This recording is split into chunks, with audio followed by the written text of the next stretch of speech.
Okay, you guys, what is up? The King of Lightning is here today to do Toriko Chapter 212 review. And this week's chapter of Toriko, all chefs. All chefs. That's all it was, man. It was like, what the fuck? Like, there was so many chefs, which, you know, makes sense, because it is the competition where 100 of the top chefs, you know, compete for the title of Super Cook. I mean, Super Cook could have, you know, there should have been a more appealing name. Let me put it like that, all right? I mean, Super Cook, like, I mean, all I want to say is that, you know, there are better choices like Platinum Cook or you know, God status cook or OP cook, you know, something of that nature. But this chapter of Toriko, like, seriously though, it's not an outstanding chapter, but it's still enjoyable. Like, the only I'm gonna say it's okay. It was an okay chapter because, like, well, I don't know, because I'm debating, because we did find out a few things. Actually, we found out where a lot of the characters stand on the top 100 list. I'm not going to go through them all. No. If you were expecting that, I'm sorry. No, I'm sorry. There's no way. There's no way. I'm going to do, like, cooks of notable mention, right? Like, for example, number one, Zazus, man, yo, like, this guy, it was like, oh, whoa, like this guy comes out like beastly as fuck, like this is his show. And I must point out one thing. You know I have to. Why is the stadium that this competition is being held, why there are actual buildings in the stadium? That's how big this stadium is. There's actual buildings, skyscrapers in the stadium. That's a big fucking stadium. Let me pull like that, right? That's a big fucking stadium. I mean, granted, yeah, you know, it has to be big since, well, it has to fit 100 million people. So, you know, like, I'm just saying. And by the way, at the beginning of the chapter, like, they were basically going over, like, the whole entire stats about the cooking festival.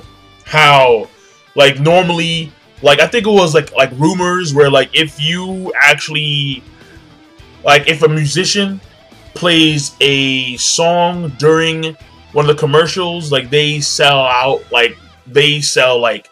1 million copies of their CD in like a day or something like that. No. It was more than that. It was like an insane amount. Like 1 billion pre-ordered books and shit. Like, it was crazy shit. It really was. Like, what was it? Like, yeah, like a 30-second commercial costs like 1 billion yen. Like, the cookie festival in of itself grosses like $5 quadrillion. Yo, yen. The fuck? What the hell is 5 quadrillion? I don't know what the fuck that is. That's too much.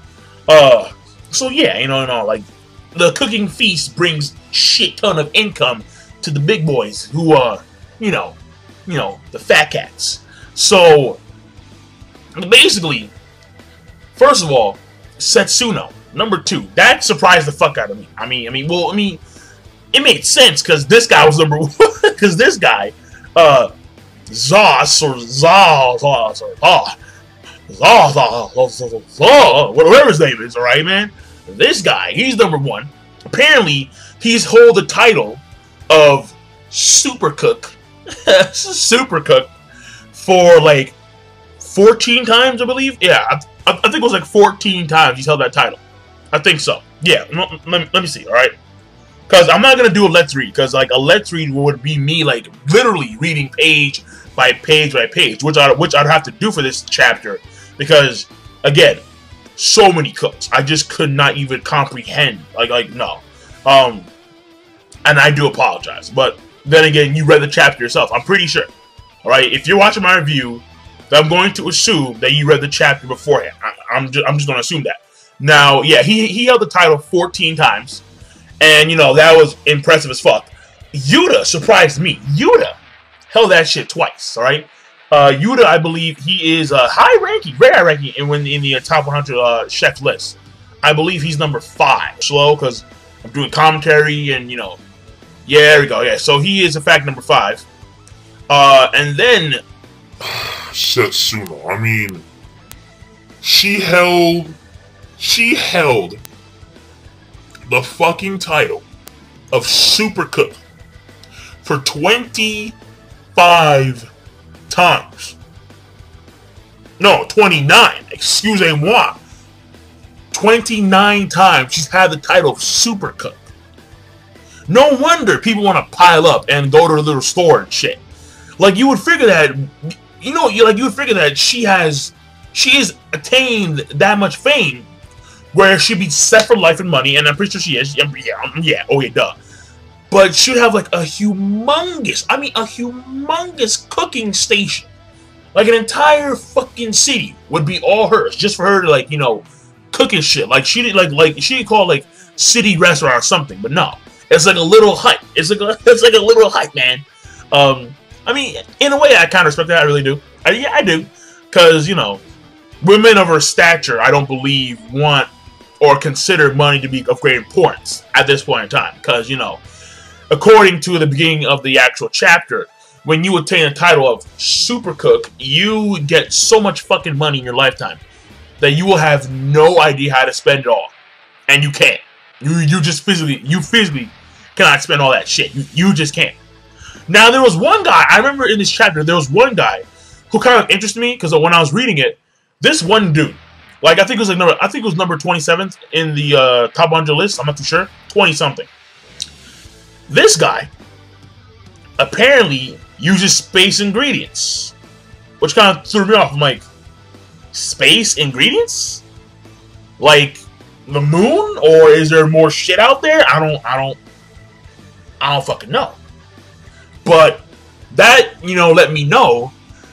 So wait a second. There's ingredients in space, meaning that there are living things in quote-unquote space. We may, in fact, at some point see this series venture off into, like, other planets. I mean, I'm just saying. I mean, there was a guy who was perusing around the planet in, like, some weird, like, aircraft carrier. Like, before we hopped into the actual cooking festival, where we saw Komatsu's friend. I still don't know his name. I just don't. But actually, that reminded me, because his friend Komatsu, Komatsu's friend, he saw one of the earlier chefs that were, it was the old woman chef. I forgot her name. Hold on, I'll look it up real quick. Real, you know, fast, come on, computer. Toshiba! Fuck. Alright, well, either way. Okay, yeah, here, Surmeyer, whatever her name is, right? Surmeyer. So, and then he called her, you know, Granny Surmeyer. So, yeah, like old lady Surmeyer. So I'm going to assume that either he works for her, or or they're related in some way. So, like, they know each other, like Komatsu's friend and her. And she was the one who tried to help out. No, she did. She helped out with the production of the medical mochi when it was being, like, distributed across the entire city. So, you know, but you know, she is a respectable cook. She is.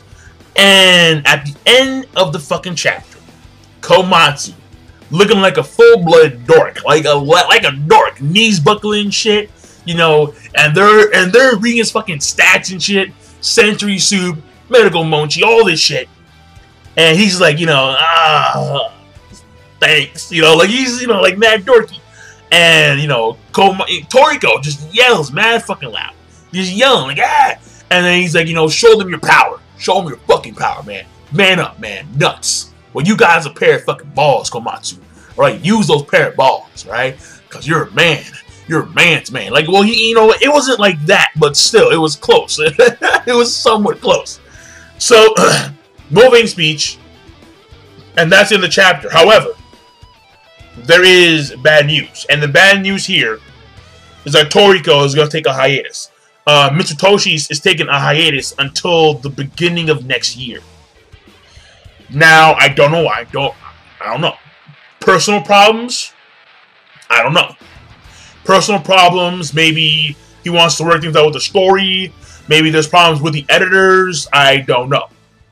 But all I can say is that right now, Toriko is going to take a hiatus up until January 1st, or up until like the new year, when it comes out at its regular time after the new year.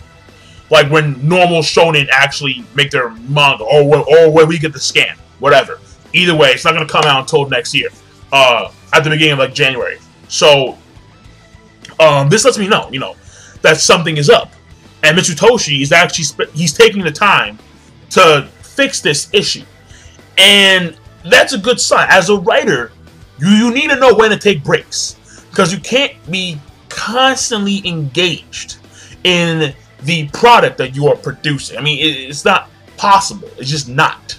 At least not in this case, because it's his story. And he has to be, writing chapter after chapter after chapter, week by week by week. I mean, granted, a lot of mangakas, from what I hear, they plan their chapters out in the future. Like, that's what they should do. No shit. But still, you need to plan that shit out, regardless. Now, the thing here is that what I'm expecting after this whole entire hiatus, and when we come back in January, and actually, this is actually good. Well, it's not a good sign, but it does give me the chance to actually do some Toriko discussions, which is actually what I want to do, because I'm always doing like the Naruto and the Bleach and the One Piece discussions, and Toriko kind of gets no love. I mean, I only did one Toriko discussion video, so I'll try and put more effort towards Toriko discussions and Hunter x Hunter discussions. Now, what I'm expecting is, and Komatsu, in my opinion, by no right should he win this competition. I do not believe that. I really don't. I just don't. Because for him to win this competition means that he is an overall better chef than Setsuno. And I know he's not there yet. One day he will be, but not today. Not today, not this year. No way. I don't see it. I just don't. But what I can say is that from what I see,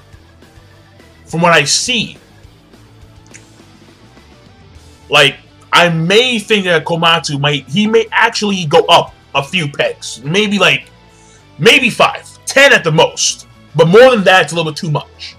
And that's assuming that Komatsu can actually, drive himself forward when it comes to cooking and his cooking luck. Because remember, Livebearer, I believe he's number like 17, like high teens when it comes to the top 100 list.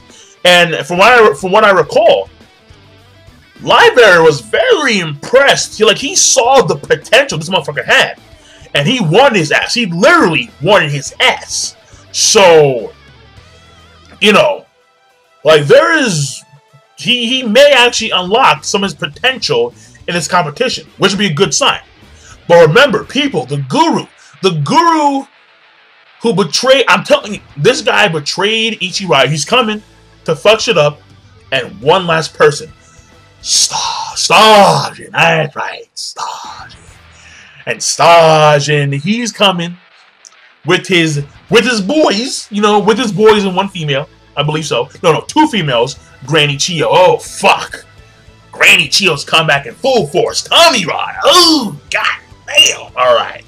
So, it's going to be good. I mean, it's going to be good. And I'm also going to assume, because the way it looks like the G7 guys are going to be the ones who are going to taste test the food, because they are like the food specialists. Like they are the guys. Like, they can taste every microscopic ingredient that is put in the actual dish, so they know what the fuck they're doing. So, but yeah, this chapter, overall, okay chapter, in my personal opinion. When it came from a pacing standpoint, it was pretty slow.